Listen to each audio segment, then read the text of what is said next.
Oh, hi. We're back. We're here, number 127.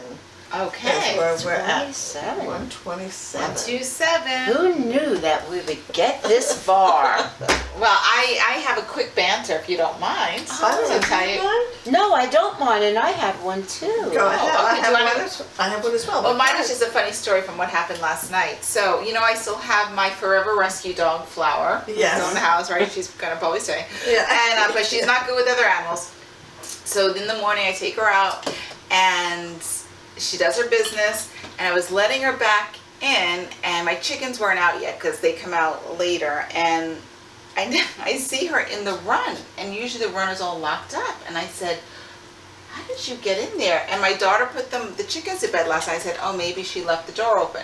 She didn't. I have 2 runs, and in the one run she was in, there was a big hole in the chicken wire. Some huge animal Oh.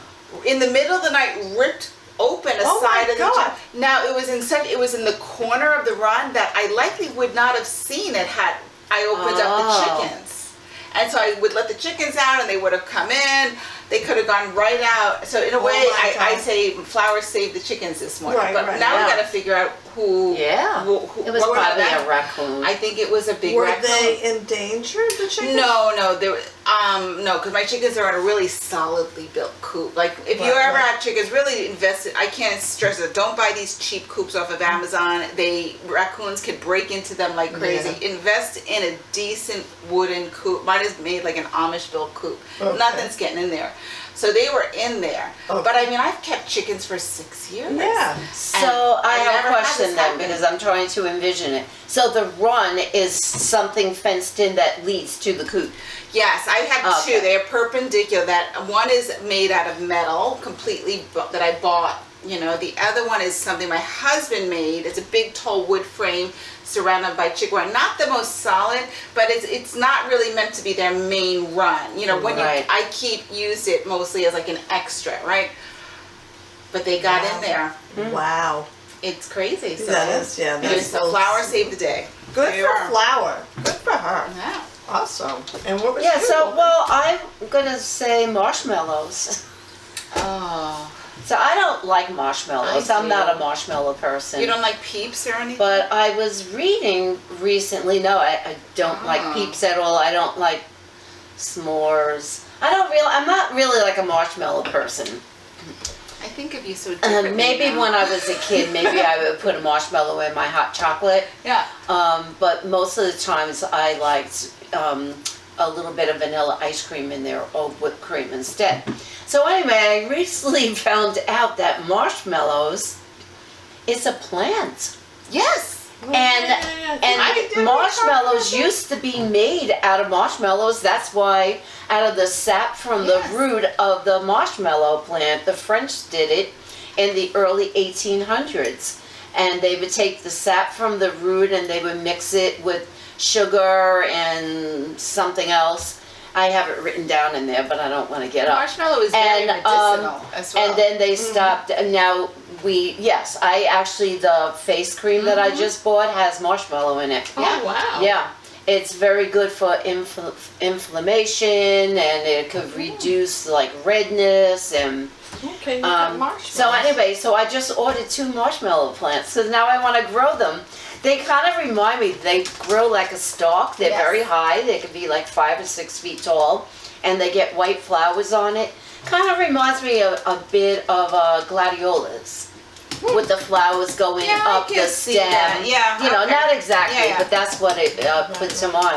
So, but now marshmallows are made out of, carob syrup and gelatin and Yeah. and everything so, but the yeah. plant. Right, No, yeah. you're right. It is. It's a very interesting plant. Yeah, so I'm waiting for my 2. I ordered 2 marshmallow plants, 2 Well, seedlings. Well, I'm See going to what the happens. nursery tomorrow. If I see any, I might pick some up Yeah. too, and I'll Yeah. get you some. Yeah. I have a little banter. You probably know this. I'm guessing the both of you know this. That red lipstick was a potent symbol of the suffrage Suffragette. movement. Did you Yeah. suffrage movement? Yeah. You did know that?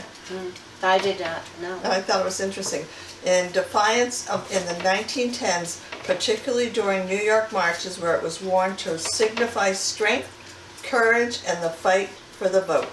While popular legend suggests Elizabeth Arden passed out red lipstick to protesters, this is largely considered a myth, though the color was adopted by leaders like Charlotte Perkins. So I hadn't known that, and I don't know, I know Suffs is on PBS last night, and I'm wondering if that's part of it. I haven't seen it. I haven't seen it yet. I taped So it. you'll let me know Yeah. when you watch it. I will. Okay. You know, the last podcast I wanted to do a banter, but you know, you had the poetry and I didn't want to make it too long. But I was reading today about Mother's Day, and how it started out was as the Mother's Day Workers Club, and it was they would go, it was during a pandemic. People were dying from measles and diphtheria And they're dying from measles now. and typhoid. And this woman started it. Her name was Anne Jarvis, I think was her name. Anne Reeves Jarvis. And these groups of women would form in towns, and they would go to inspect people's homes, help them to quarantine, make sure that their milk, they would check their milk to make sure that the milk was pure. And then gradually after that was before the Civil War. After the Civil War, it changed to be, it was like a peacekeeping day. And it was on June 2nd. And the women used to march for peace because of the wars, you know, the Civil War and the aftermath of it. And I guess the Spanish-American War too. Interesting. So, and then after World War I, it went to like regular, like a day to honor Mother. It became very commercial. So, yeah, for sure. Well, isn't everything? Yeah. I'm telling you. Well, you want some wine, ladies? Yeah, what the heck? It's my turn. Might as Okay. well. I thought of Peggy and your Spanish teacher. I think. It's called Centenario. Do you want to read? Centenario, that means 100 something, I guess, century. Lobre Valqueo, Casa Fundada the house of Fundada, I guess. Do you know this? No. Oh, this is Portuguese. Yeah. It's Oh, not okay. Spanish. Oh, So that's this probably means overall perfect, but in Spanish, sobre is about or over, Yeah. and it would be sobre todo would be like Yes, an overcoat, overall, yeah.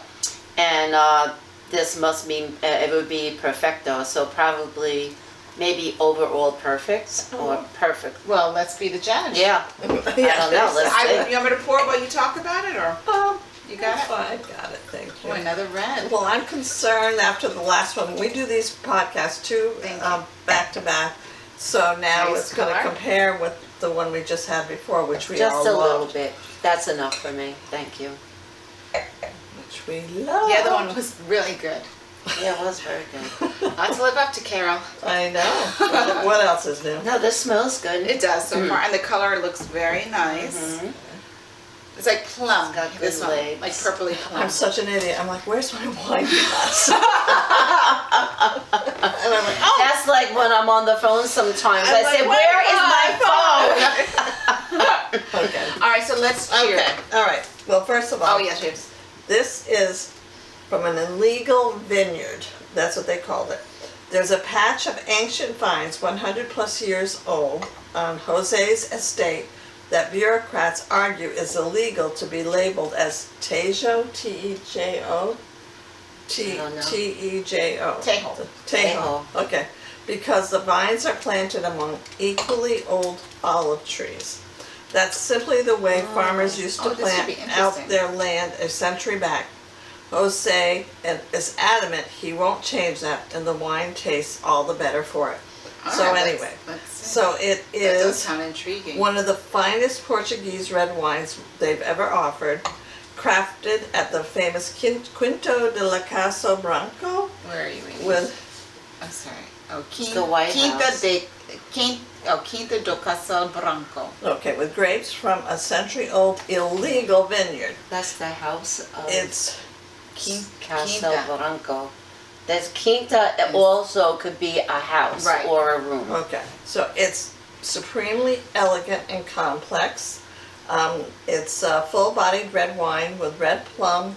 Oh, you want to taste it? Okay. Yes, I would All right, like so to. what are we gonna choose? Well, it's Mother's Day is past, even though it's tomorrow for us. What should we toast? And we have May coming.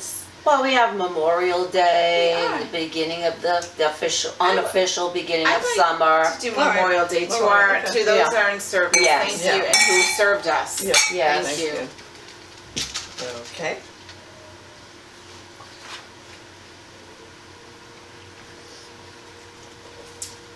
Oh, I like I it. like it too. It's lighter. I'm tasting an I feel like influence. it's a little drier. I'm tasting an influence of olives because you said it. Oh, okay. really? Yeah. Yeah, it doesn't say that it has olives, but, Maybe it's just in Anything my else? mind because I'm thinking of the right. olives. So it's ripe plum, I like it. toasty Okay. spice, creamy oak, and dark chocolate aromas. Yeah. It is a The little palate oaky. is excellently structured and perfectly balanced with similar flavors and a It's a nice lengthy, one. elegant I'm gonna finish. look at It's a nice this wine, one. Carol. It's very nice. And this is from my, so, all right, what'd you say? It's a nice wine. Okay, This is price point? I would say 18. I'm gonna say $21.99. and I Sorry, said 18. my allergies are crazy. $34. Oh. This is part of my wine club though, so I didn't pay $34, but it was from the wine club.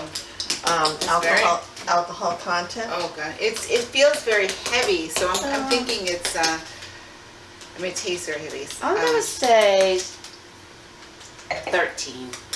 12 and a half. I think it's more than that. I think it's 13 really? and a half. Yeah. Yeah. It's 14. Ooh. Mm. I Big didn't look at tiny the legs. sips, ladies. Yes. No, I like it. I do Oh like yeah, it. well look at those legs. Yeah, I didn't look at them. that's so funny. Look at those Look at legs. those legs. How many wildflowers? Oh, this is a delicious Oh, I one. like it. I would give this a 5. I like I'll this give it one. a 5 too. Wow, This back is to It's very a back. nice, easy We- drinking one. we I want to lucked see out. it. Total Wine has this. Yeah, let me write this one I down don't too. know That's what good. Tejo. Tejo must be a region or And something. tell me where this is Portuguese. It's Portuguese. Yeah. Okay. Portuguese wines are delicious. When I went to Portugal, I was Oh, that's amazed right. I remember. at the remember. wines, and they were And the price you cheap. told me too. They were like $2 a glass when you went to a restaurant. Except this Of bottle. course, that was in 2014. Oh, But this is a nice one to get for for the price. You want to bring a nice right, It's right. price Cincinnati. point for like a gift and give somebody a decent wine. This is a True. good one to give. That's good to know. I wrote it down. Very cool. Good job, Carol. Well, thank you, 10. National Geographic Wines. You've had really good success with that club. Oh, I love that club. Yeah. It really is. It's really. I yeah, should look into that It's really nice. because it's nice to have a variety. Let me write Yeah. that down. Do you have like a link? Will they give you like a discount? That's if what you I'm refer me? wondering. Maybe I think I. Look into it because Yeah, if I'll you look into refer it. me, then I'll use Sure. your link. Gran Centennial, no, that's. Oops. No, I don't have it in- All right, who's got the book? Oh, I have the book. Okay, let me take Okay, a here's the book. picture. Right in your face, Thank Peggy. you. I knew you were gonna love that. Wait, do another one. Okay. Okay, so I actually read this a couple of months ago. This is A Pale Horse, Pale Rider by Katherine Anne Porter. Okay. She wrote this in 1930. It was published in 1932, I believe. Yeah, this is one of her most famous Right. books. They're not short stories, they're really like short novels. Novellas. But yeah, they don't call them that. Some places they call them short stories, other ones say her novels. But this is 3 stories, 3 Okay. different stories. And Pale Horse, Pale Rider is the one of the stories. Okay.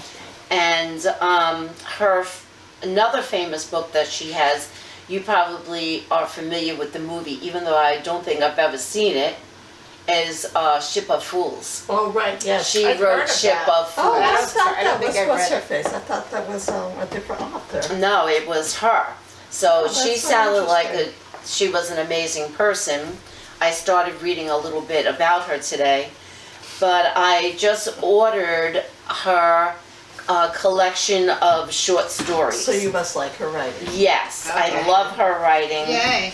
And I'm a big fan. The collected stories of Katherine Anne Porter won the Pulitzer Prize, Oh, wow. and it won the National Book Award, and she was nominated 5 times for the Nobel Prize for Literature Oh my God. between 1964 and 1968, Good for I her. think.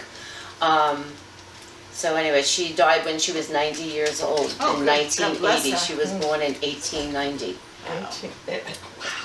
So I'll talk about, there's 3 stories, and she's kind of like a dark writer. They're not like cheery Just up your alley, stories. though. You know, it's not horror, Right. but you know, it's like dark. And Pale Horse, Pale Rider, that is from the book of Revelations.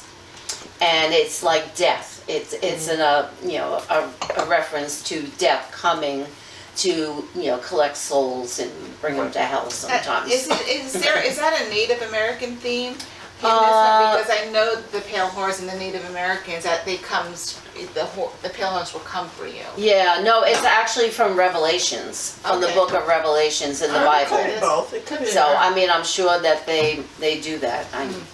But anyway, this story takes place during the influenza pandemic in 1918, 1919, and everybody was dying of the flu. And also World War I was going on, so it was a dark time in our history anyway. And it focuses on this young woman named Miranda, and she is a journalist, and she's a critic. So she goes to plays and shows, and she writes the critiques of them in this newspaper. It's in Denver. That's where she lives. And she lives in a rooming house, and she walks out of her door one day, and there's this handsome man leaving his door opposite her, and they become friends. And then they start forming a relationship, but he is from Texas. He's in Denver because he is being shipped overseas to the war. And so he's on leave before. He hadn't been called yet. So they form this relationship over maybe a couple of weeks. And then they're falling in love. You could tell that they're falling in love with each other. And they're just trying to squeeze like good stuff into their lives before he goes away, because she keeps on saying to herself, people aren't coming home from this war. So now there's also the pandemic is raging, and there's dead bodies on the street and funerals all the time. I can't even. So- I just can't even. Then she starts not feeling well. Oh, God. And a lot of the book is her fever dreams. She's remembering things from her childhood. She's imagining things with Adam, her boyfriend, that he's not going to come home, and it's just fever dreams. It's pretty interesting to read, and how she ends up, he comes to her, for real, when she first gets sick.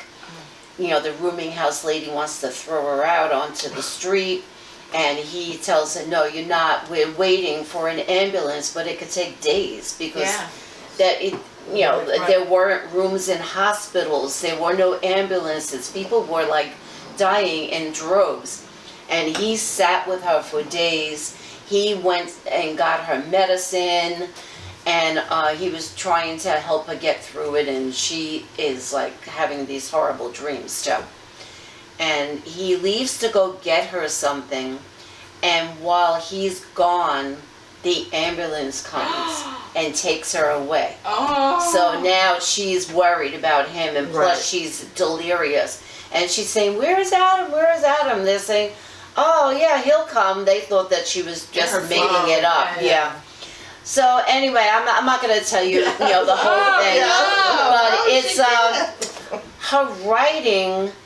I mean, she's just brilliant. I'm such a fan now. Yeah. And the other, there's only 3 I love stories. when that happens. I know, I do too. And I said, oh my God, this woman's been around for over a century, and I'm just, She's still That's around. wonderful. Yeah. That's the thing, she's still around. I mean, Yeah, that's I know. awesome. I love know. I got this book, I'm pretty sure.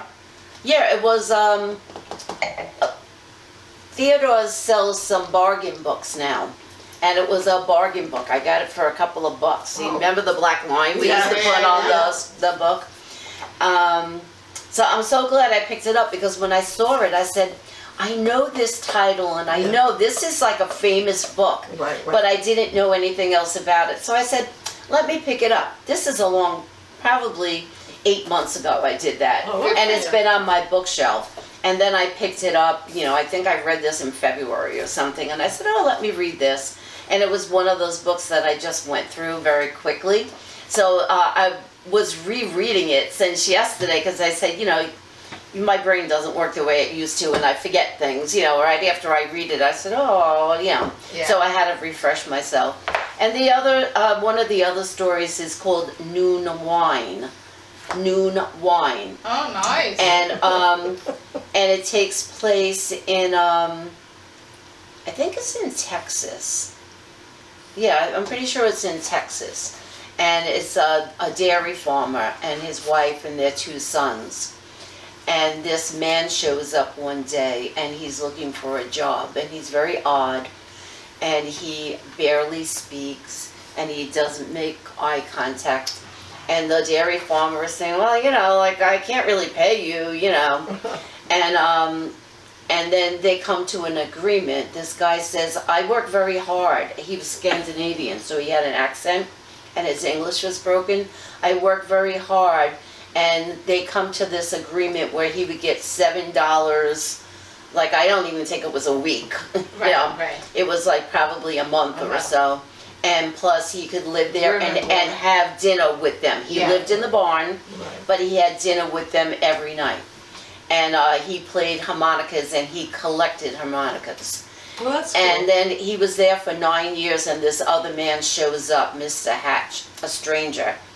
And he comes to the gate of the ranch, and the owner goes over and starts talking to him, and this man is not a good person. Yeah. And he's looking for Mr. Hilton, who is the hand that's been hired. And then you find out why he was looking for him and what happened, and Why was he looking for him? No, she can't give away. well, I could tell you. I mean, it wouldn't. This is a very interesting thing. I like this This idea. man is like a bounty hunter, Oh no. and he's not a good person. And like when the farmer finds this out, he said, he's been with me for 9 years, and he's not dangerous, and he's a good man. Yeah. And he helped me turn this ranch around. And, we have no problems with him. And it's called Noon Wine because he always plays the same song. It's a Scandinavian drinking song on the harmonica. And in the song they talk about drinking up, you wake up and everything is so wonderful, your life is wonderful, so you drink up all the liquor before noon. I would think the opposite would be the case. I know. So anyway, you should read it. You'll read it in like an hour or something, that story. Wildflowers. It's very heartbreaking, the story. Oh, 5, definitely 5. Okay. And then I just ordered, I said, the collection from Theodore's. And then there's Ship of Fools. At least maybe I'll just watch the movie. Oh, No, okay. read the book first. Yeah. And then I have to look because I read something just very briefly. It was like a sentence I read that somebody said it wasn't that, it was more difficult to get through. Oh, okay. But I'm going to check it out myself. And but Ship of Fools sounds like a very interesting story because it's described as a microcosm of society on the brink of war, and it takes place on a cruise ship. Oh, And there's people from all over, and I know how it ends, but I won't say. But I liked it. I said, I like that. So I'm gonna do that one too. So anyway. Okay, well, thank you. Yeah, I like how you describe her writing because it's reminding me of Renee Denfeld, who I know Right, I listen. yeah. And I just picked up. I've been collecting books more because I breezed through her books so quickly. So Yeah. I got another one. I picked up on Thrift Books, and I got the hardcover of it, and it comes to me, and I didn't know it, but it's autographed. Oh I wow. was so excited. I go, oh my gosh! But it says to Iris. You know, and I go, I'm gonna change my name. I was so excited that it was autographed cool. by the author. I was Wow. like, I will never get rid of that book. Yeah. And what title is I knew you that? were gonna ask me. It's But her that's, you know, nonfiction. I'm that's, trying to. It's about street children. I'm trying to find the. Oh. So it's a It hard one. I'm could trying to make- brace myself to watch it. She had a novel that I reviewed here recently. I know. That was about street children. She's got that history of it, and so she I read has the a one nonfiction. about Death Row. She read that. Right. She wrote that, right? She did write that. But That's the called The top- That was Enchanted. yes, that was excellent. I really enjoyed that book. Let's see. I'll just tell you real quick because I'm going to review it next. And so I got that one. It's called All God's Children: Inside the Dark and Violent World of Street Families. Oh, okay. So it's on. I have to prepare myself. Okay, it's nonfiction. It's nonfiction, Okay. but it's Yeah. autographed. And I'm Yeah. psyched. Very cool. Very cool. So anyway, that's my review. Well, I'm thinking you need to find out who Iris is. Iris has her loss. She gave up the book, or somebody gave might it. Did I ever tell you that I She bought might have died. it's like a postcard, but it was an old photograph. It wasn't a postcard. In an antique shop in Delaware. And it was a photograph of this young girl standing at a gate like in like the 1920s, you know, pretty formally dressed. And I found her. I found out because her name was on it, on the back of it. Or I found the photographer, and then I found her, and she died in the 1970s. And I have it all written down at home. I did a whole research into it. I said, who was this young girl? We should. I we should know. partner up, you and I. Why don't you bring that as part of some? I can. I'm going to bring it. I Yes, have yes, it yes. preserved in this envelope. And we can do that as a topic. I know. That would be That's nice. I know. what I need, a topic. Yeah. I could look up the genealogy for you. Yeah. Cool. Anyway. Because I have her full name. Yeah, I can And do who it. she married. I have it all. That's all I need. Okay. Yeah. Cool. I need even less. Yeah. Okay, well, we Okay. need your topic. My topic isn't written down because this has been such a busy month for me. I'm not super prepared. Oh, That's fine. okay. So I'm going to look at my internet here because what I'm going to do is kind of like a free for all with. What I do is when I see things that interest me, I email them to myself, or I'll email them. I write notes. Because so I said, this is kind of something I wanted to, so this is something I emailed the other day, and it touches on what your last topic was. Carol on the last podcast talked about different forms of burials and, you know, interment and death. culture. Yeah. But this article, I actually just emailed, I emailed it to my husband. It was in the Washington Post yesterday, and it was talking about living funerals. Oh, okay. Oh, I like that idea. Yeah. But there's this whole... So the dead person is really alive. The dead person is really alive. And we've all seen like sitcoms where Yeah. Yeah. but this is a real movement, like a conscious effort. And not obviously not everybody can do it because we all don't know when or our time is. But for Right. those people who have been given like a timeline, Yeah. you know, Right. terminal illness, or they know the Yeah, end in is getting there hospice or or- something. They're seeing a bigger movement, and they're usually working with doula, death doulas yes. or something, to kind of arrange their send off. They would much rather have, and I am so for this. They would much rather have people come to them in life Right. than waste the money and time at a Yeah, funeral. exactly. Well, I have to interject here because when my mom was dying, she was in hospice at my sister's house, and we were there with her all the time. We told everybody in the family all around the country. Yeah. And my mom turned 83 while this was happening. Almost everybody came. And my mom sat in her chair, and we were all there. Her grandchildren Yeah. were there. It was wonderful. And my mom sat in her chair and she looks around with a big smile on her face and she said, "Look what I have done." And it was like a celebration of her life, and she was still there to appreciate it. Yes. I wish this would be more of a thing. Yeah. I really, really do. And you gotta see, like, I wish you could see, but look it up on the Washington Post. The title of the article is called "They Knew They Were Dying Soon, so they threw a party." Yeah. And look at the face of this woman here. Yeah. Aw. Okay, the cover, and there's plenty of faces. Now, she had a 3-day restival.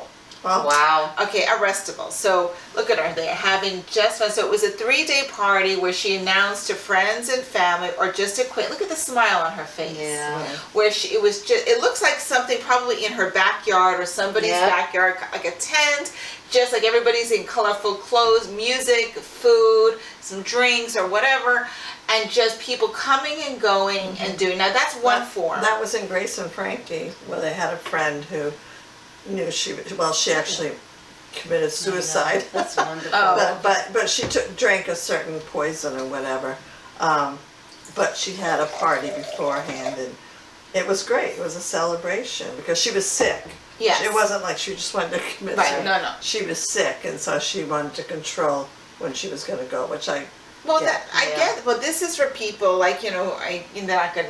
They're waiting for. I guess Right, to come, yeah. but they know it's coming, and Right. they talked about another a couple. There was a couple whose the father, the husband, approaching the 35th wedding anniversary, was dying. Oh, okay. And so they did have a 35th wedding anniversary kind of a party, and this is their last dance as husband and wife.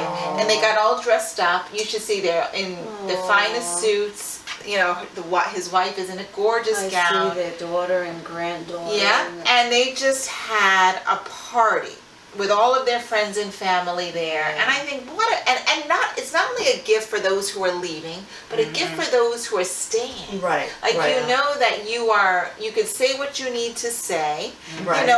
Here's a couple, and I wish you could see it.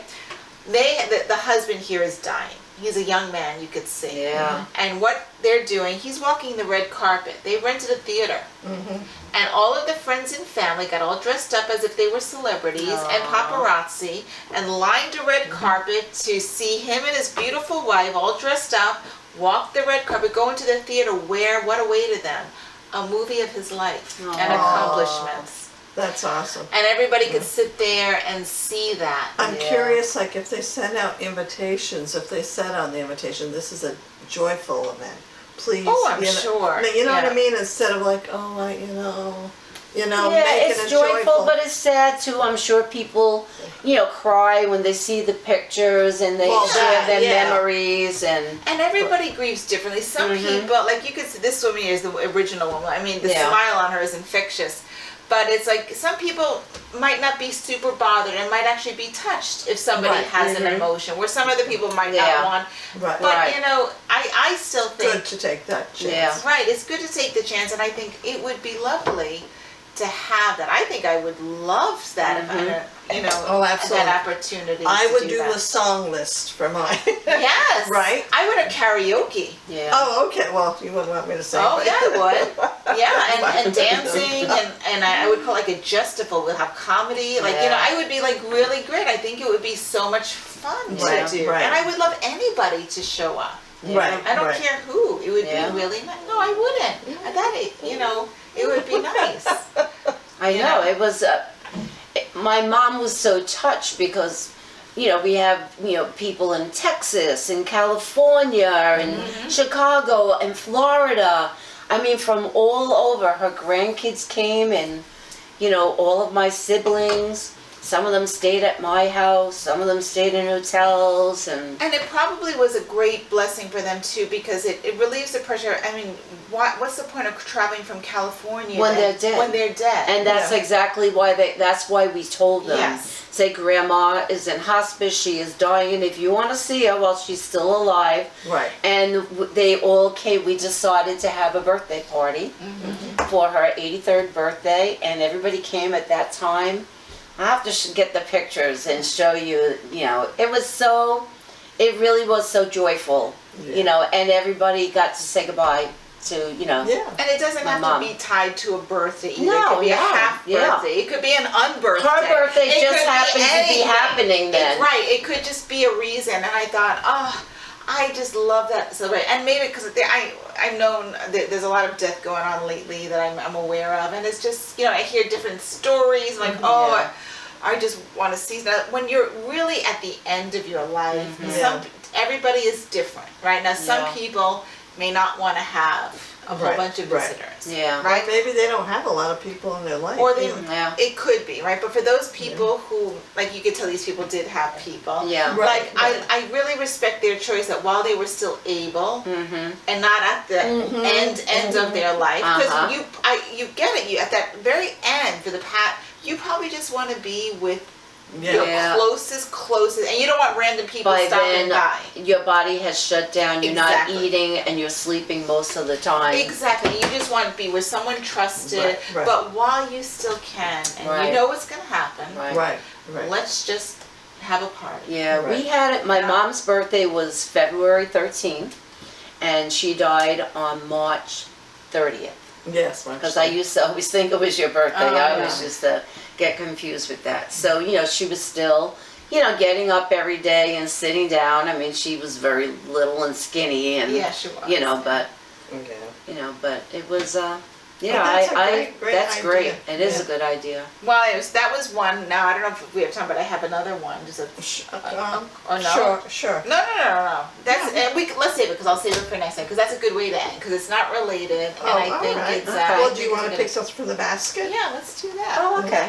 Okay.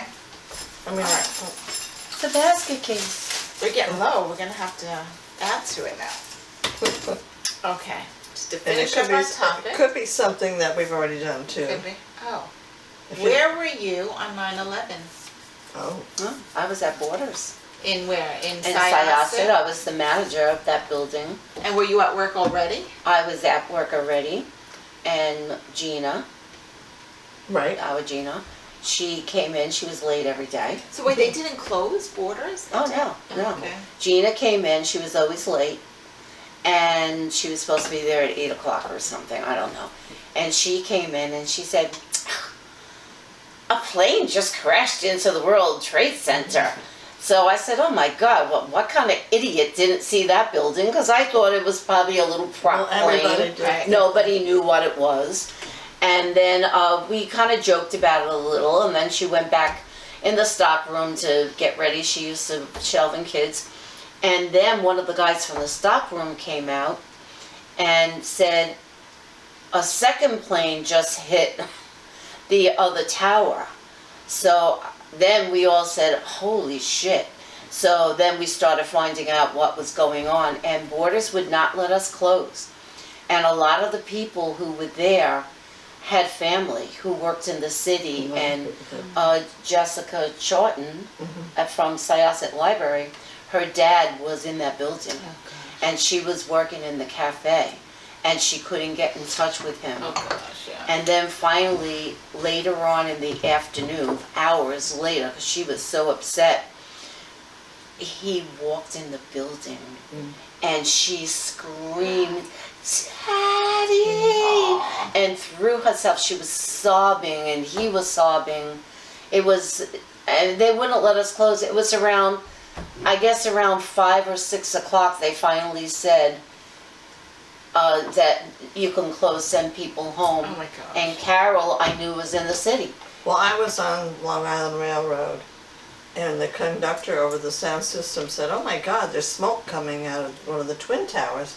So we all stretch our necks and look and like, oh, that's strange, wow. Get into the Penn Station and get the subway, and there was no subways going. Oh no, there was at that point still subway. I'm like, oh, okay, it can't be that big of a deal if there's still subways, trains going downtown. So I got into Borders on Park Avenue. This was right in the city, and I go upstairs, and the girl in the cafe, she said, a plane just hit the twin towers, and it was not a little plane. And then so I went to my office, and then I forget the timeline exactly, but then when I heard the second plane, I knew this was bad. And Yeah. my boss, he was, I forget where he was, Joe Peralta, he calls me, he goes, Carol, get under your desk, get under your desk. He did, he was like, because there were fighter jets at that point going over and we could hear them. And I said, I'm not getting under my desk, Joe, it's not happening. And so my parents called me, they were able to get through. Yeah, I'm surprised. And I was surprised they were able to get through, and then somebody else called me, left a 10-minute message. I called you too. And, yeah, wasn't you, that one, but, and then Joe said, well, come down to the store on 2nd Avenue. That's where we had a store. And Yeah. he goes, and then we can try to get out of the city keeps together. And so I was like, and we kept trying to get in touch with them, because we had a store that we In World lost Trade at Center, the World Trade Center, we lost it. But thank goodness no one was in yet, really, to open the store, which is kind of astounding. Yeah. I And- thought that because they left the doors open of the store, that's So- how people escaped from, a lot of people Sure. got out through the store. So somebody must have been in the Somebody store must and have left been. the doors open. But no one was hurt, everybody was accounted for by the end of the day. I helped him make phone calls. I walked to 2nd Avenue, and I was thanking everybody, like, as they were guiding the streets and everything. And I was like, this is weird. This is a big deal. I was like, this is really tragic. And I was very stubborn, because Joe goes, walk with me across the bridge. And I went, no, I'm going to go to Penn Station. He goes, Carol, there's no trains that are going to be leaving. And I got there around 3 o'clock, and the first train was leaving, and I got right You're on. lucky. I was very lucky. And then as I'm walking home, Natasha saw me walking up the block. She came running, crying, and grabbing me, and she goes. And so, yeah, then my parents called me that night and said, move, come back to, I said, a no, parent would. I'd rather die here than live there. Yeah. That's what I was like. But, yeah, no, it was, yeah, and then we know through history what transpired and how it really, how it affected so much of us. I mean, Kathy and Gloria's very good friend died. They mention her all the time, and but I don't know anyone personally who died. It was weird going on the train home, because you look and you're like, is that person missing? Is that, were they, but what about you? I was in Boston, and so I was that's in law right. school, and my condo, my apartment building that I was rented, I had an apartment in the Back Bay, and at the end of my street, and it's not a long street, is the hotel. And that hotel is where the terrorists slept the night before, because one of the planes came from Boston and flew into the towers. And it's eerie to think that they were right at a few apartment buildings down. They were right there. I walked by that hotel every day to go to school, and so I was getting ready in the morning, and like I always did, make my coffee, had my bowl of cereal, and I was watching Good Morning America at the time with Diane Sawyer, and all of a sudden she was like, "Oh, we're getting word that a plane has hit the, and my first class I don't think was till 10, but I was, already getting ready and sitting there and getting ready. I was like, oh, that's odd. I remember thinking, and then the second one came, and she got the, I was just and so, started calling, because my sister, I believe, was starting a new job that week in the city. So immediately I was worried about her getting, and I couldn't get a line through. And I was trying all day, and I still couldn't get a line through. Yeah. And I had a good friend of mine that I went to college with who worked in one of the buildings in the World Trade Center up at the top. And I was very worried about him. And I did manage to get through to him. It was not that day though. I kept calling the number, and he did pick it up finally, and it was in the days. And he was okay, and it's an interesting story. And I don't want to say it on here just in case, but we're still in contact. But it was a weird time, and he's very lucky in that way. But that I didn't know anybody who perished in the World Trade Center, but I do know a lot of people who were in the city that day. And like my sister came home covered in ashes because she was that close there. So it created a lot of conspiracy theories and why we went to war with the wrong person first, and Yeah. But anyway, see, we ended up getting a longer Me conversation. too. I Good. know. I'll save my other ones for Well, later. thank you so much for watching. Bye, everybody. Yes, And, goodbye, everyone. We'll see you next time. Yes, absolutely. Bye. Bye.